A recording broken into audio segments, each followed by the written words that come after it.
ریزنیبلنس شو کرنی ہوتی ہے. تو ابھی دیکھتے ہیں. سب سے پہلے let me introduce my self. I am barrister Shazia Anjum, you کے امیگریشن اسپیشلسٹ. اگر اس سے ریلیونٹ آپ کو EEA نیشنل جو ایکسٹینڈڈ فیملی ممبرس کا ریفیوزل ہے, اس کے اپیل ہے, کچھ بھی ایسا میٹر ہے, تو آپ اپنی کنسلٹیشن بک کر سکتے ہیں. واٹس ایپ پہ مجھے ٹیکسٹ میسج کر سکتے ہیں کنسلٹیشن بک کرنے کے لیے, اور آپ کا اگر ریفیوزل ہے تو اس کو اسیس کر کے فردر کنسلٹیشن آپ کو دی جا سکتی ہے. ابھی آپ لائیو شو دیکھ رہے ہیں, اور اب ہم دیکھیں گے کہ ہمیں کنہوں نے جوائن کیا ہے اور کون سے ایسے کویسچنز ہیں جس کا ہم نے آنسر ابھی دینا ہے. سب سے پہلے ابھی دیکھتے ہیں ہمیں لائیو کنہوں نے جوائن کیا ہے, کیونکہ this is actually different timings in different countries. تو ابھی ایک اور چیز بہت امپورٹنٹ ہے, اور وہ یہ ہے, ابھی جو ہمیں کویسچن کیا ہے وہ امن احمد شیخ جنہوں نے ہمیں جوائن کیا ہے. امن احمد شیخ ایڈوکیٹ, انہوں نے جوائن کیا ہے. ویلکم ٹو آور شو. اور یہ یورپین نیشنل کے حوالے سے یہ شو ہے, جن کی اپیلز ہیں, جن کے ریفیوزلز ہیں, ان کی بیسس پہ ہم یہاں پر آپ کو ایڈوائز کر رہے ہیں. دوسری بات یہ ہے کہ آپ کے کچھ ایسے لوگ ہیں جن کے فار ایگزامپل اگر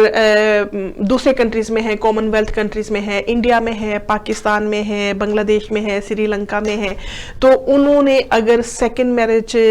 جو EEA نیشنل ہے سیکنڈ میرج کر لی ہے, لیکن ان کے اپنی کنٹری میں فرسٹ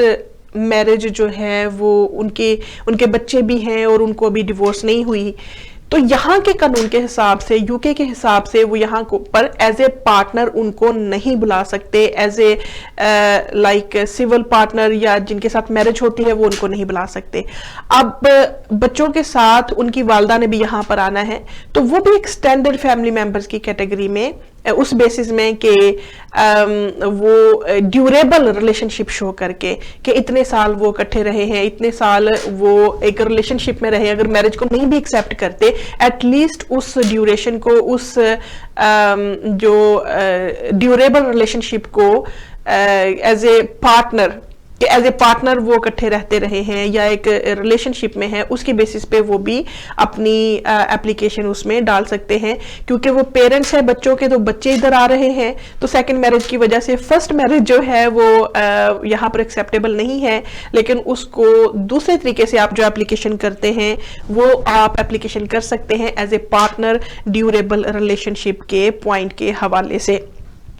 اب یہ کچھ ایسی چیزیں تھی کہ جو بہت کنفیوز کرتی ہیں لوگوں کو, اور جس کے سلسلے میں یہ بہت امپورٹنٹ تھا ہائی لائٹ کرنا کہ dependency not only financial dependency بلکہ آپ کی پرسنل کیئر کی ڈپینڈنسی بھی ہے, آپ کی اس میں ڈپینڈنسی آ جاتی ہے کہ آپ ان کو کسی بھی سورسز سے سپورٹ کر رہے ہو. آپ کے سیم ہاؤس ہولڈنگ کے ممبرز بھی اگر ہیں, اگر پروف کر سکتے ہیں کہ اس گھر کا رینٹ آپ دے رہے ہیں, اس گھر کے اونر آپ ہیں, ڈاکومنٹس لگا سکتے ہیں, اور سیم گھر میں وہ بھی رہ رہے ہیں, سو یہ بھی ڈپینڈنسی آ جاتی ہے کہ وہ آپ پہ یورپین نیشنل پہ ڈپینڈنٹ ہے, آپ کے ڈپینڈنٹ ہے, اور اس کی بیسس پہ ان کی اپیل کو ایکسیپٹ کیا جانا چاہیے.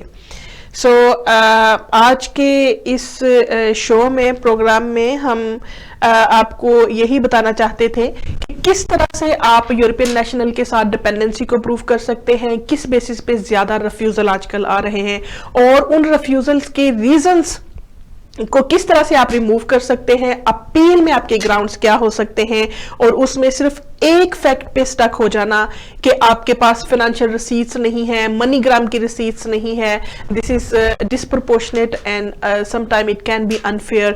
To the appellant. اور آپ کے آرگومنٹس ہو سکتے ہیں کہ آپ کی ڈپینڈنسی جو ہے not only financial dependency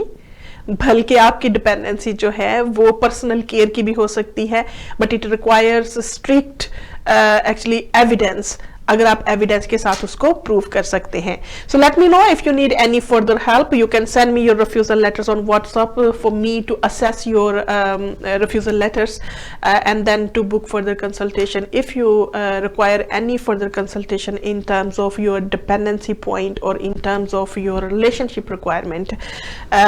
So ابھی فردر ہمیں جنہوں نے جوائن کیا ہے آپ کے ساتھ, ہمیں جو عمران ریاض ہیں، عمران ریاض نے ہمیں جوائن کیا ہے، thank you so much and welcome to this show. اس کے علاوہ جو ہے عابد شیخ، کامران بٹ، بہت شکریہ آپ لوگوں کا دیکھنے کا. سو ابھی کوئی بھی کامنٹ ہو، کوئی بھی اسیسمنٹ ہو آپ کی یورپین نیشنل کے ویزے کے حوالے سے، تو وہ فردر کنسلٹیشن کے لیے آپ مجھے اپنے ریفیوزل بھیج سکتے ہیں، کیونکہ بریگزٹ کے لیے اب بھی یہ 1-2 مہینے بہت کروشل ہے، جس کی بیسس پہ بہت سارے ریفیوزلز کی اپیلز لوگ فائل کر رہے ہیں. اس سلسلے میں یہ تھوڑی انٹرپریٹیشن تھی جو کہ آپ کو ہیلپ فل ثابت ہو سکتی ہے. اس سلسلے میں آپ سے پھر نیکسٹ پروگرام کے آپ سے ملاقات ہوگی. ان دا مین ٹائم آپ بہت سارا خیال رکھیے گا، ارد گرد رہنے والے لوگوں کو، اور کرونا وائرس کے حالات میں اپنی کیئر کیجیے گا. اللہ حافظ.